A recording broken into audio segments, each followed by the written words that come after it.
On Memorial Day, we mourn and appreciate those in the United States Armed Forces who fought and died for our country, either in defense or as part of offensive actions as well. Memorial Day began in 1868 to mourn the Union soldiers who died in the Civil War. It was known as Decoration Day, and it was the time to decorate their graves. Now, the Civil War was fought on battlefields.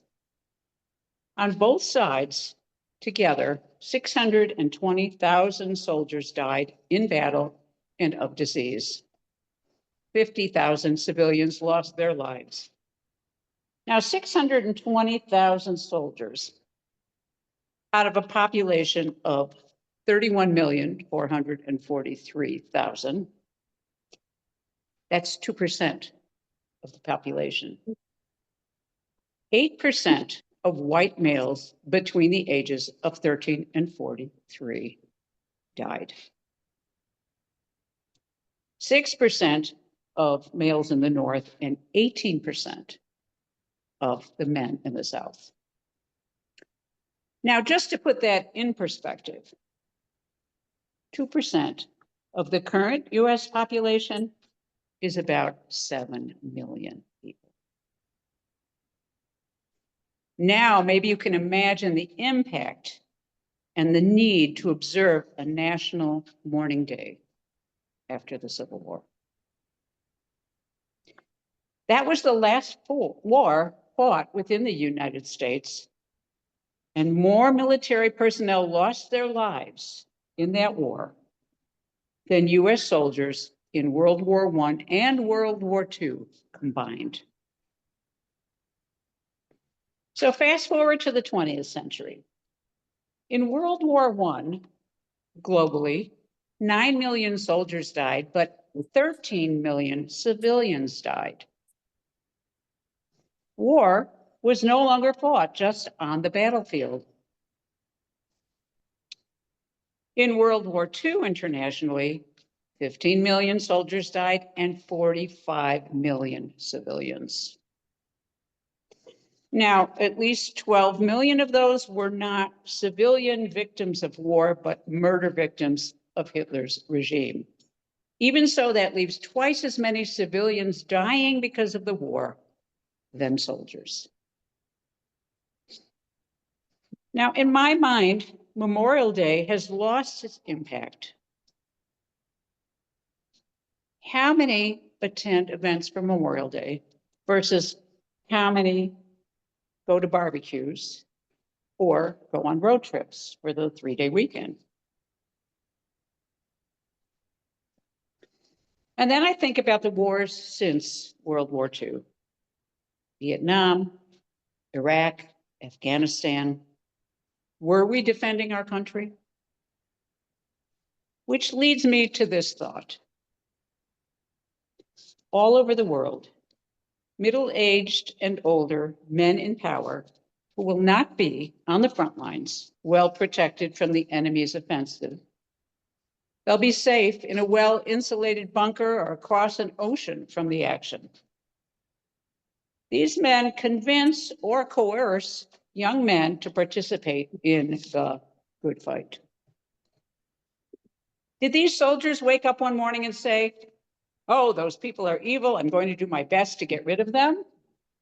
Or did the political leaders at the time determine that they had to engage in a power struggle and set about to draft or convince young men to sign up to fight for a cause they were made to believe in? Do I think there's such a thing as a just war? There certainly is justifiable defense of one's home and community and country that is being physically assaulted by others. Do I think violent means are sometimes necessary to stop violence? Yes. Everything had to be done to stop Hitler. But everything wasn't done early on. For instance, train tracks leading to concentration camps were not bombed. Politics results in more people getting killed, soldiers and civilians alike, because of the higher-ups' power struggles. Was it really necessary to drop 2 nuclear bombs to end World War II, killing 210,000 civilians? In Israel's war with Hamas, the deaths of 25,000 civilians in Gaza is appalling, attributable to the power struggle, both to Netanyahu's government of warmongers and to Hamas's leaders' disregard of human life, placing ammunition and tunnels for soldiers in schools and hospitals and under apartment buildings. And it is attributable to children, Israelis and Palestinians, raised to fear and hate the other. I was in Israel grandmothering for 3 weeks this spring. I heard sirens go off 3 times, and I knew well in advance that they would go off. There was no danger. The first time was at 10 a.m. on Yom HaShoah, Holocaust Remembrance Day. When the siren goes off, people stop what they are doing and stand in silence for 1 minute. This was the first time I was in Israel for Yom HaShoah. I was pouring hot water over coffee grounds in my kitchen, and I put down the kettle and stood for the minute of the siren. I've seen videos of traffic stopping on the highways, people exiting their cars to stand in silence. I was moved more than I expected, feeling grief for millions starved or slaughtered not long before I was born.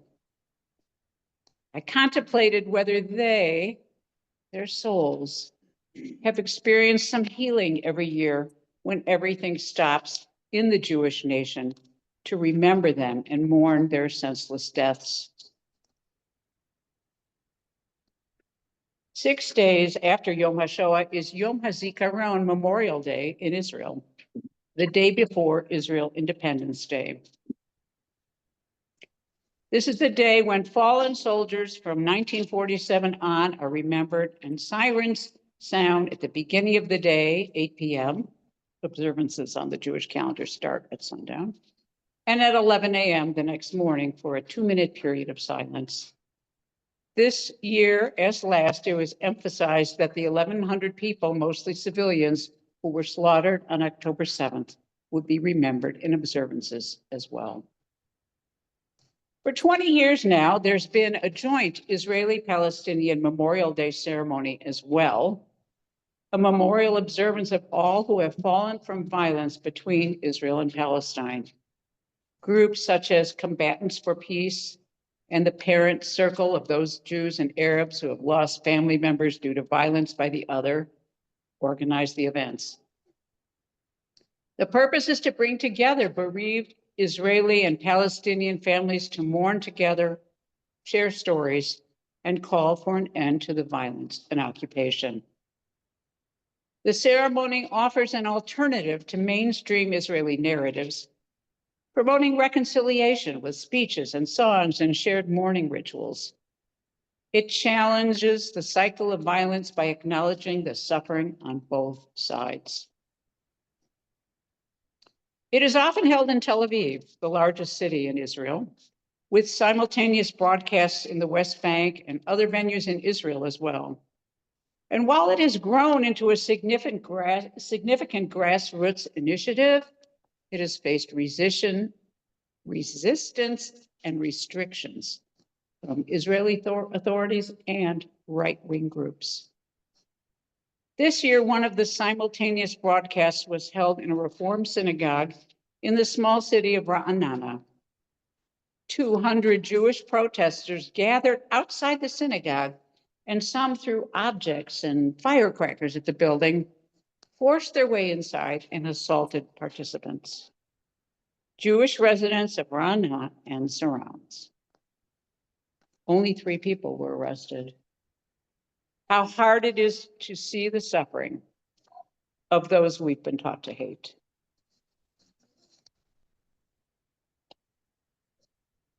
So while I think Memorial Day made sense for mourning Civil War soldiers who died, I think today, Memorial Day needs to be a time to commemorate all victims of war, as well as other senseless violence, whether it's senseless hatred or the thrill of the kill, or to prove you're a competent gang member, or because someone convinced or coerced you to participate in their war. It's all senseless violence, and all of its victims are equally dead. I had developed this much of my talk for this morning when some more senseless violence shocked and sickened me. Of two people killed because they were coming out of a Jewish event held in a Jewish museum in Washington, D.C. So I want to share the following words of Jewish educator Mikol Zimmerman Berkman. Oh, that's not what they mean when they say that. That's not what they mean when they wear that. I've heard it again and again. The fear we feel when we hear angry chants of "from the river to the sea," ignored. Oh, they don't mean it in the way you understand it. The increase in our heart rate when we see a keffiyeh, dismissed. That's not what they mean when they wear that. The terror we feel when we see signs that say, globalize the intifada, gaslit.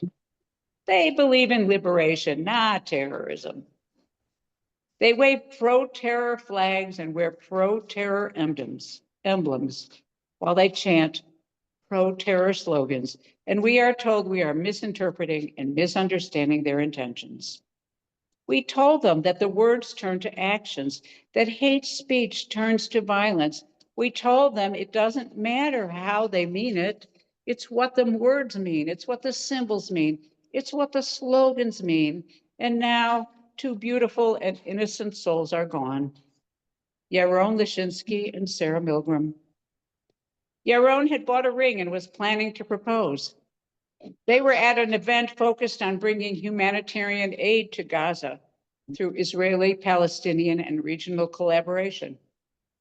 They were peace activists focused on building bridges. They were at a Jewish event. Like the events that I and my husband go to all the time, it could have been us, but it was them, Yaron and Sarah. And the man who murdered them shot them in cold blood, shouted, "Free Palestine." He donned a keffiyeh and was reportedly active in the Party for Socialism and Liberation, a group calling to globalize the Intifada. Oh, but they're just words. That's not what they mean when they say that. But it's just a symbol. That's not what they mean when they wear that. The onus is always put on us to differentiate anti-Semitism from anti-Zionism, to discern what they mean from what they say, to discriminate between your run-of-the-mill Jew hatred and an imminent threat to our community. And somehow we never get it right. We're too paranoid, or we're too naive, we're too triggered, or we're too dismissive, we're too hysterical, or we're too apathetic. We receive no grace, but are demanded daily to give it to those that actively call for our eradication. And the reaction of the world, meh at best, celebration at worst. Upon my last check, the New York Times article that first reported their murder with their beautiful photo attached received over 1,800 laughter emojis. Laughter. The comments were worse, much, much worse. And the laughter count will be higher now. And then there are the silent, those who have not and will not say anything, post anything. The ones that didn't hesitate to post about free speech being stifled among the anti-Israel crowd, but who refused to acknowledge the violence that said speech leads to, the carnage it leaves in its wake. I'd almost prefer celebration, then at least I know where we stand. Our lives are less important. They don't want to believe that about themselves. They would never admit it. They've had lifetimes of programming and subliminal messaging that they don't even recognize. It could have been us. My fellow Jewish professionals and I have spent the last month at one Jewish event after another. It could have been us. Would that have made you care? Would that have made you notice? Would that have made you speak out if it was me? But it wasn't us, it was them. Yaron and Sarah, two beautiful souls. May their memories forever be a blessing. Words matter, symbols matter, slogans matter. And when you tell us they don't matter, you're telling us that we don't matter. Thank you to Nicole for these words. So I really think Memorial Day should be a time set aside for mourning and remembering the victims, because the soldiers are victims and the civilians are victims. And for condemning the ethics and actions of those who would sacrifice the lives of others because of senseless hatred, greed, and or perverse notions of political power. That's what we could get right. Thank you.